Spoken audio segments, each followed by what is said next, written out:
বিয়ের আগে তো আমার একটা নাক ফুল ছিল শুধু 400 টাকা দাম, এখন 4 লাখ টাকা নিয়ে ঘুরে বেড়াচ্ছি।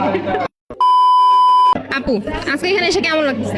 ভালো লাগছে, প্রথমবার ঈশ্বর দিতে আসছি আমি, প্রথমবার স্বপ্নদ্বীপেও প্রথমবার, এই জন্য ভালো লাগছে। আজকে আপনি যে এত সুন্দর একটা অ্যাটায়ার পরে আসছেন, এটা কস্ট আউটফিট মিলে আছে।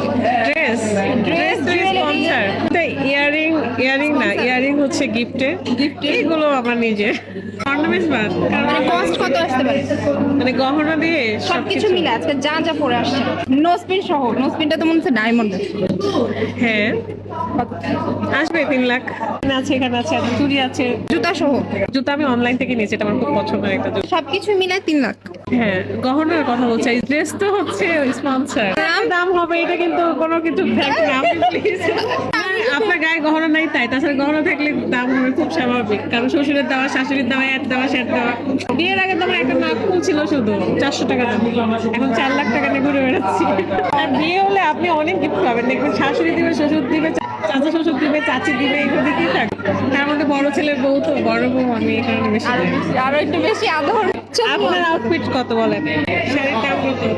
শাড়ি হচ্ছে আমার মামির। আমরা বিয়ের আগে আমরা সবসময় এমন চেয়ে চিন্তা নিয়ে আসি। এটা হচ্ছে মানুষের, মানে মামির। ব্লাউজ ব্লাউজ আমার, ব্লাউজ হচ্ছে গুলিস্তান থেকে নেওয়া 200 টাকা।